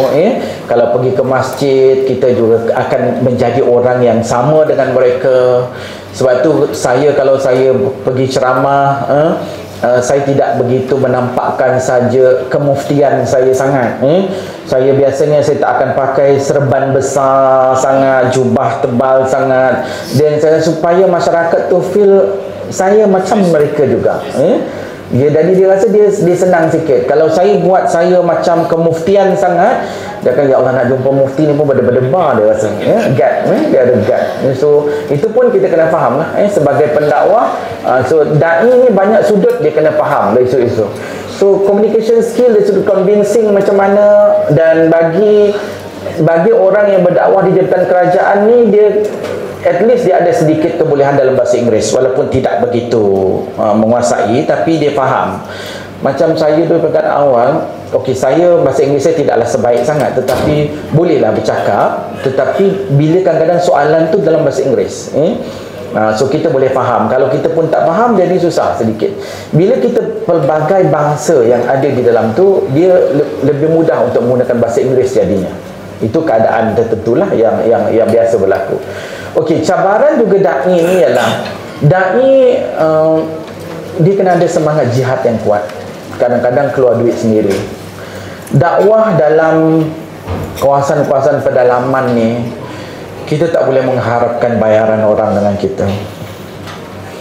Kita nak pergi berdakwah di kawasan tu, orang nak kena bayar 1,000, 2,000, tak adalah tuan-tuan dan puan-puan.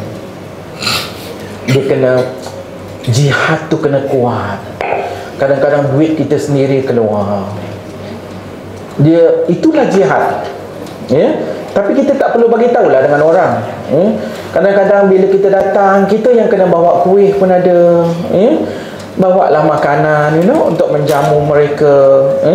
Ini kadang-kadang yang maknanya, sebab itu saya kata cabaran ini ialah dia kena kuat semangat, kesukarelaan tu.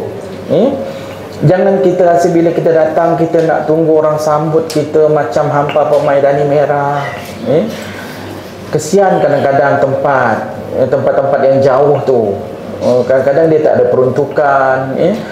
Tapi kalau pendakwah ni lah, saya kata semangat dakwah tadi, kalau saya selalu gunakan keadaan ini, maknanya kita nampak beginilah, tak dapat kat dunia, Allah bagi kita di akhirat. Satu perkataan orang boleh berubah, ataupun orang boleh faham apa yang kita sampaikan. Perkataan itulah yang akan menjadi sinar di akhirat nanti. So itu Rasulullah SAW sebut, man sanata sunatan hasanatan falahu ajruha wa ajru man amila biha, wa man sanna sunnatan sayyi'atan falahu wizruha wa wizru man amila biha, atau kama qala Rasulullah sallallahu alaihi wasallam.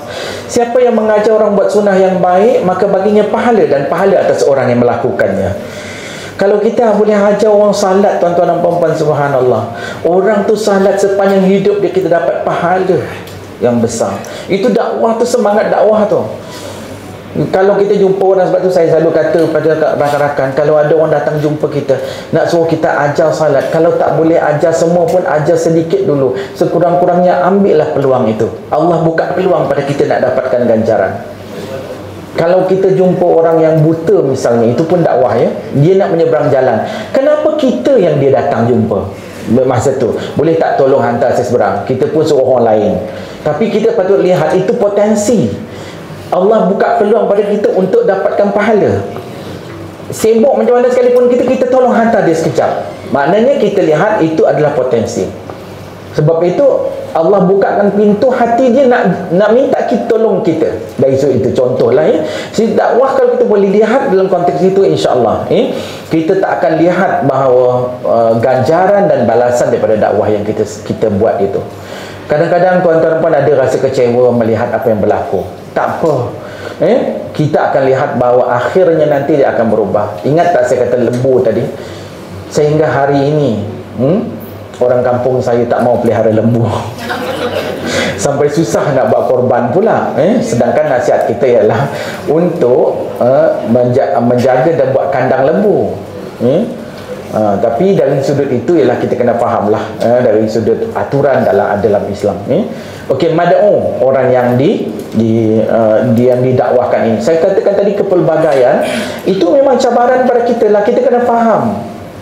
Tapi alhamdulillah, macam kita pergi rumah panjang, dia orang sangat faham. Kalau dia macam you nak semayang kan, jangan takut kalau kata nak berhenti salat, kalau kita di situ, kita beritahu betul sangat, dia akan sediakan tempat yang bersih dengan kita, yang tak ada kena anjing dan sebagainya. Mereka faham.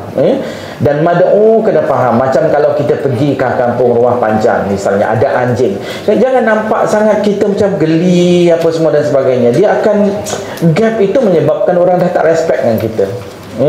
Kalau terkena pun anjing, lepas tu kita basuh lah kan. Ada alternatif dalam Islam. So maknanya itu kena faham dari sudut itu. Mad'u dia pelbagai. Sebab itu dalam surah yang disebutkan itu, An-Nahl ayat 125, ud'u ila sabili rabbika bil hikmah wal mau'izatil hasanah wajadilhum billati hiya ahsan. Serulah ke jalan Tuhanmu dengan penuh hikmah, nasihat yang baik, dan berdialoglah dengan mereka dengan cara yang paling baik sekali. So maknanya penuh dengan hikmah. So mad'u kita pelbagai macam kita lihat, macam saya lah buat ziarah mufti, saya katakan soalan dia memang berbeza. Kalau kawasan yang tepi laut, dia akan banyak tanya-tanya makan ni boleh tak? Makan yang dalam laut tu boleh tak? Kemudian kalau yang kawasan-kawasan yang ramai saudara kita, soalan dia adalah makanan yang dulu dia boleh makan, sekarang dia tak tahu dia boleh makan tidak. Sebab tu kalau tengok fatwa Sarawak, banyak tentang makanan. Sebab yang saudara baru tadi tu, dia bermeluk Islam, dia tanya boleh makan tak benda ni. So kita baru keluarkan satu tulisan fatwa tentang lelamas. Lelamas ni satu lagi ialah satu macam serangga yang di daun tu, dan harga dia mahal sampai 700 sekilo, dan dia ada musim dia. Jadi bila kita kaji, dia sama juga macam ulat mulung, ulat sagu, dia tak boleh makan, dia 4 circle dia. Jadi kenapa kita terpaksa kaji tu ialah sebab soalan itu ada.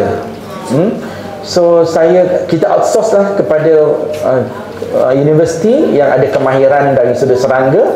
Dia buat research, dan kita juga dari sudut syariah. Maka kita buat research tu, kita akhir dapat jumpa conclusion dia, baru kita boleh jawab makanan dia boleh ke tak makan dari sudut itu. So ini ialah sebab mad'u ni dia berbeza-beza. Dia maknanya tempatnya lain pula yang dia akan tanya. Misalnya kalau kawasan yang masih ada kepercayaan-kepercayaan yang macam hantu-hantu ni lah, soalan dia banyaklah tentang hantu. Kita kena sedia jugalah. Maknanya jawapan tu hantu tak boleh tunjuk gambar hantu lah. Itu contoh-contoh yang boleh kita sebut di situ. Dan dalam mad'u ni dia pelbagai level. Kalau peringkat awal, kita jangan sentuh sangat sensitiviti yang ada pada mereka, yang mereka dah setengah lakukan. So peringkat berperingkat, peringkat kita nak beri. Dalam satu kali dia meluk Islam, takkan kita nak cerita semua ini tak boleh, ini tak boleh. So slow and steady. Maknanya kena berperingkat lah, beritahu pada dia. Kalau tak, dia terkejut dari sudut itu.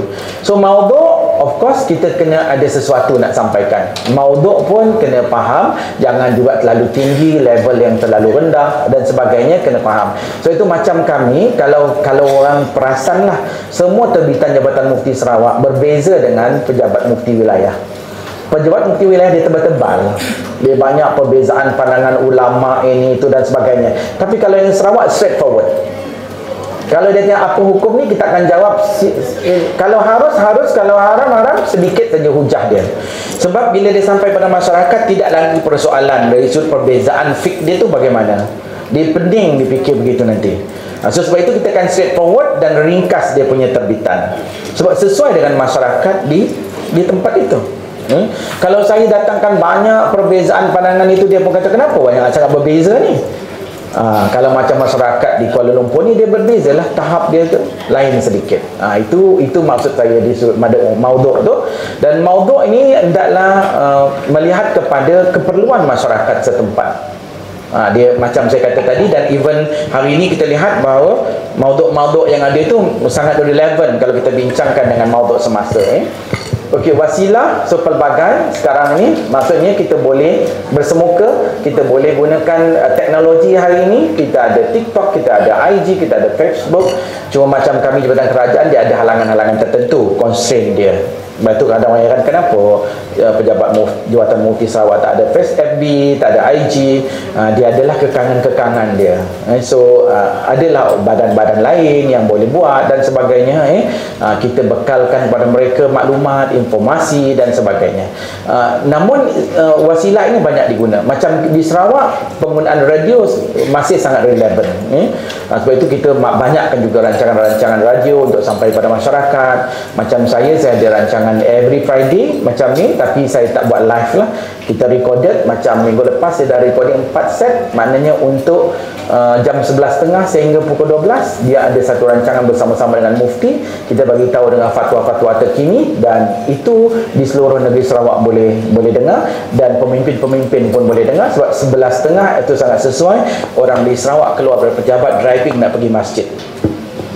Itu maknanya contoh-contoh lah wasilah kita boleh guna sekarang ini. Macam saya katakan tadi, dakwah bilhal, pergi jumpa mereka, bercakap dengan mereka, mingle around, asimilasi berlaku di situ dan sebagainya.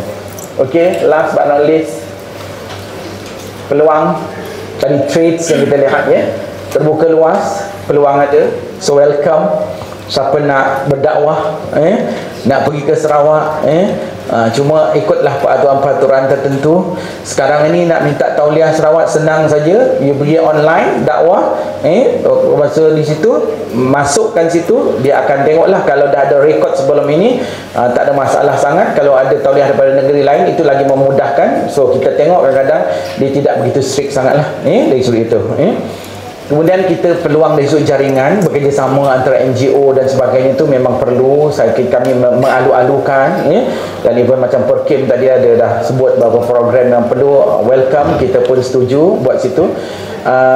NGO sendiri kita tak ada masalah dari sudut NGO, cuma selalu kita advise mereka untuk mengambil perhatian segala tata laku yang sepatutnya, tata kelola yang bagus untuk melakukannya, dan image Islam kena jaga, dan sensitivity yang adalah saya tak boleh nak cerita satu persatu, tetapi sebagai satu gambaran umum, biarlah kita bertanya dulu kepada pihak yang bertanggungjawab dalam bidang dakwah ini. Dan peluang kita juga lah kestabilan di negeri Sarawak, alhamdulillah. Dari sudut politik, alhamdulillah sangat stabil, dan perpaduan kita pun alhamdulillah. Sebab tu ada masjid sebelah, church sebelah pun ada. Kalau di Miri, kalau di Lutung tu sebelah dia church, sebelah masjid. Hari Jumaat kita akan gunakan parking church, dan kalau hari Ahad, church tu akan pakai parking untuk masjid. So tak ada masalah dari sudut itu. Dan kita biasa berbincang antara rakan-rakan yang bukan Islam, sekiranya ada apa-apa yang perlu kita bincangkan, straightforward. Okey, ada soalan tak? Betul. Bagaimana dengan kalau ada international speakers yang datang untuk mengadakan ceramah program? Sama juga international speakers, kita pakai sistem tauliah yang ada. So we will see dia punya via data ataupun dia punya resume, kita tengok, dan kita tengok sejarah sedikit lah. Tapi sekiranya international speaker tu memang sudah di approve oleh JAKIM, biasanya kita memang tak ada masalah. Maknanya kalau NGO nak buat program yang melibatkan international speakers, agak mudah lah juga. tak ada masalah sudut itu. Cuma dari sudut itu kita kena nak dapatkan juga kebenaran lah dari sudut itu. Kalau tidak, biasanya tempat nak buat program tu dia tak mahu terima. Dia ada kod dia, MIS tu berapa nombor dia dapat. Kita ada type of tauliah yang diberikan. Ada tauliah yang maknanya untuk once saja dia berceramah, ataupun tauliah yang lama bertahun, ataupun tauliah yang masih bersifat sementara yang misalnya berbulan. Dia ada types of tauliah lah yang diberikan. Okey. Lagi? Sila. Saya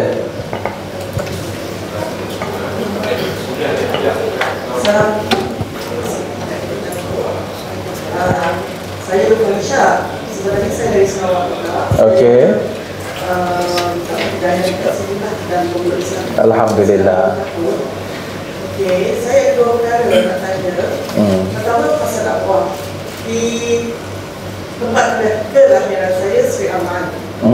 Bila saya balik baru-baru di bulan 6, saya ada juga nak menyampaikan dakwah kepada keluarga saya. Lebih lagi ibu saya.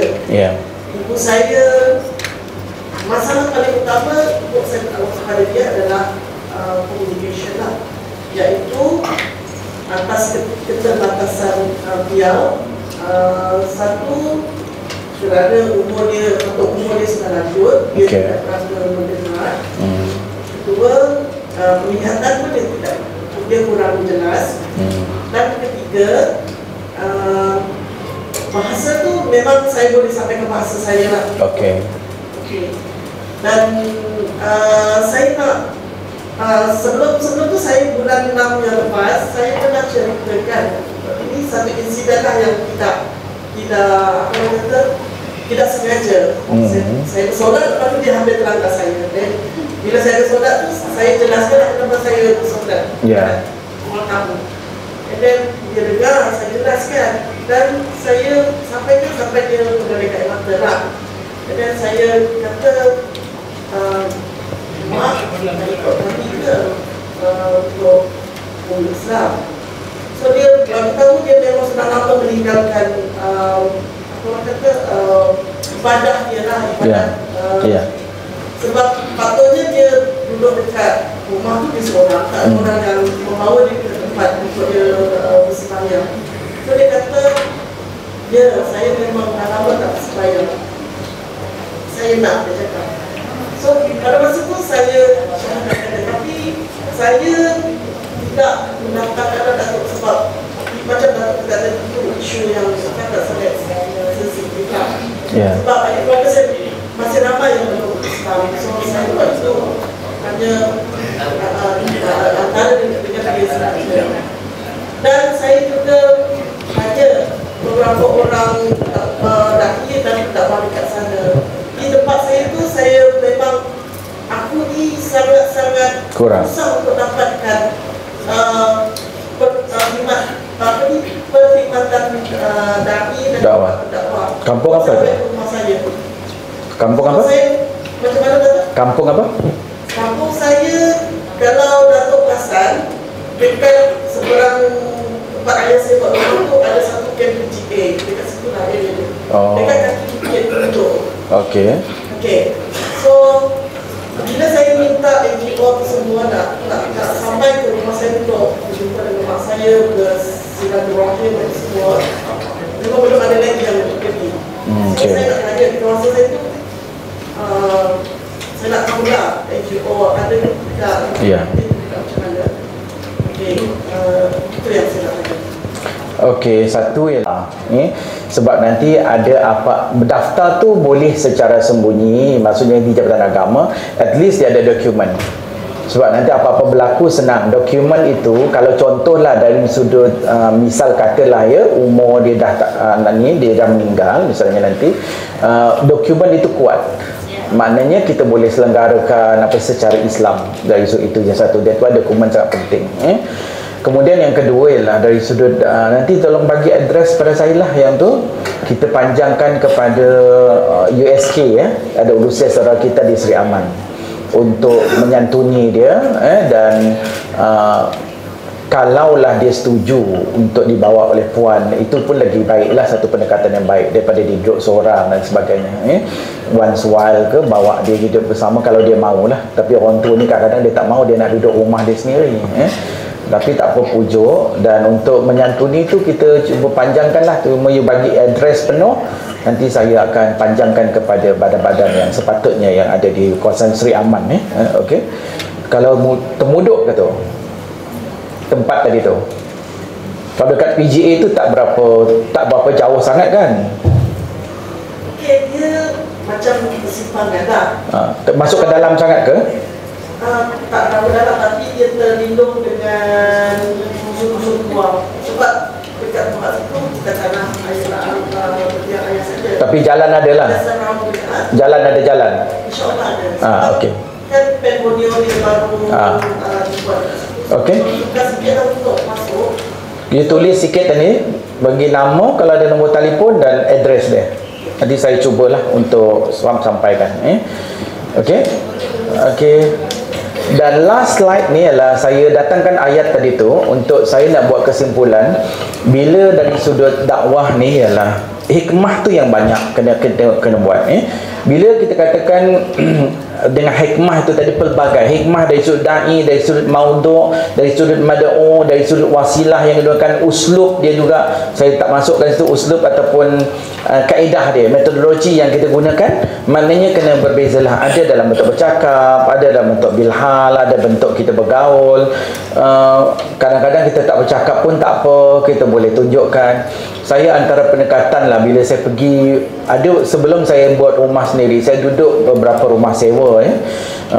Bila saya duduk tu, kalau dapat jiran, contohlah yang perempuan kan tak pakai tudung, kita tak pernah tegur pun, tak payah tegur. Tapi saya cakap dengan orang rumah, dengan anak-anak saya, make sure keluar daripada rumah pakai je tudung, tutup aurat. Nanti orang akan tengok situ, oh sepatutnya begini. Tapi alhamdulillah tuan-tuan dan puan-puan, dah banyak jumpa, akhirnya jiran kita tu dia bertudung. Dia maknanya dia dapat inspirasi, dia inspired by apa yang kita buat. Maknanya tak payah keluar kata-kata. Jangan katalah, kenapa kau tak pakai tudung, kan masuk neraka kan, Allah kan gantung kan, keluarlah lidah lah apa semua. Dia pun kata, ya orang ni mengata saya. Jadi isu dakwah tu bil hikmah tu sangat penting. Kita buat baik dengan dia, jadi dia boleh tengok contoh tu, alhamdulillah. Lama kelamaan dia akan boleh berubah di isu itu.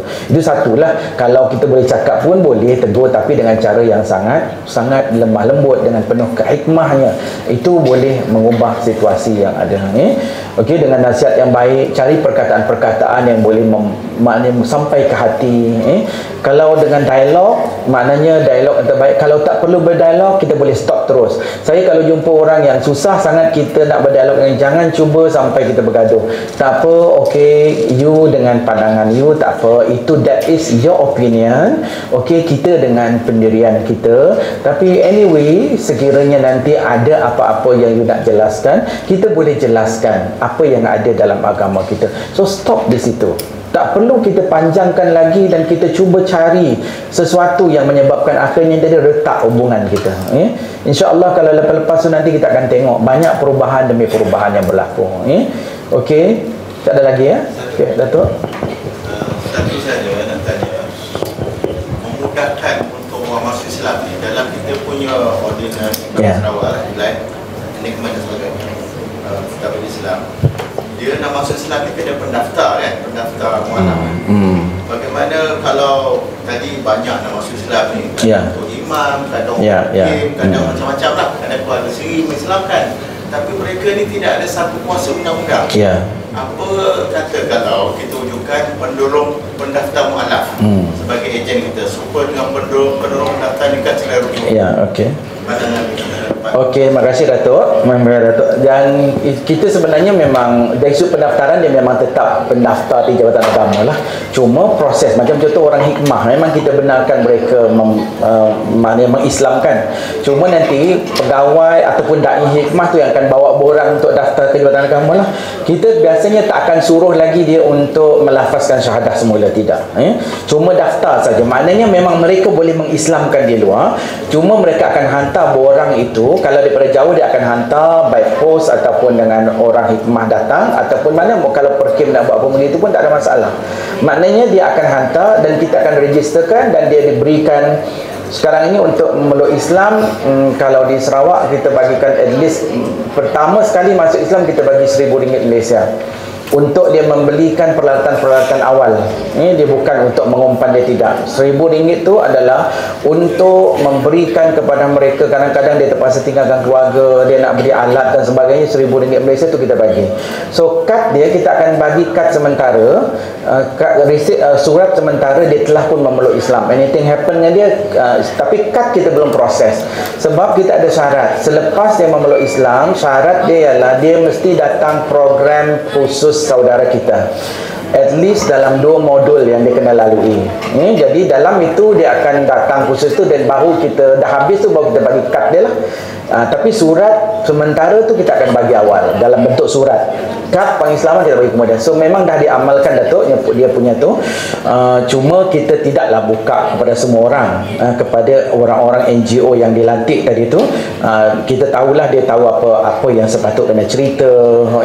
Sebab kadang-kadang kita takut juga bila dia semangat masuk Islam ni, dia pun cerita semua.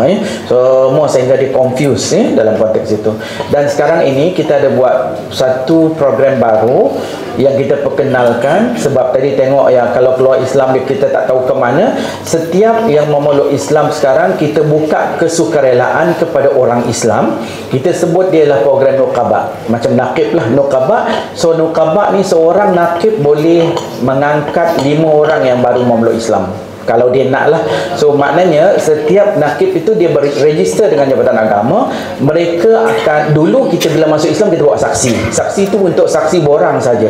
Tapi sekarang tidak. Maknanya sukarelawan ni dia tahu siapa yang di bawah dia. Jadi dia akan tahu, okey, kalau dia ada 5 orang, dia akan tahulah perkembangan dia ada kelas ke tidak. Jadi maknanya dia tahu apa kelemahan-kelemahan yang dialami oleh orang tu. So program ini baru kita perkenalkan lah, dan semua Nuqaba ini diberikan pendedahan apa sepatutnya mereka lakukan dan sebagainya. Alhamdulillah disedah pun berjalan supaya mereka ni ada orang yang dia tak asing. Sebab bila dia memeluk Islam dia rasa asing tau. Jadi bila dia ada orang yang dekat dengan dia, kan kita ada WhatsApp tanya apa khabar dia, ada orang tahulah. Dan syarat juga yang kita buat ialah setiap yang memeluk Islam itu kita akan hantar nama kepada masjid-masjid yang area dia tempat dia memeluk Islam, supaya dia orang ni boleh, saya galakkan orang masjid surau ni menziarahi. Kalau ada ataupun buat majlis, ada setengah masjid dia buat, kalau ada kawasan tu memeluk Islam, dia buat majlis macam doa selamat, dia welcoming, jadi dia kenal dengan orang tu dan sebagainya. Jadi ini pun satu kaedah sokongan lah untuk kita buat, insya-Allah. Dan alhamdulillah sekarang ini dengan ada yang kita buat ni, nampaklah perubahan sedikit. Nampaklah ada orang yang tahu tentang dia memeluk Islam dan sebagainya. Terima kasih Datuk atas cadangan tu, dan insya-Allah kita cuba kembangkan lagi.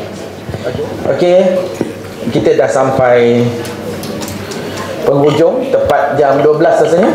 Jadi itulah yang boleh saya kongsikan, dan mungkin banyak lagi yang tidak begitu nampak apa yang saya ceritakan dengan masa yang terhad itu.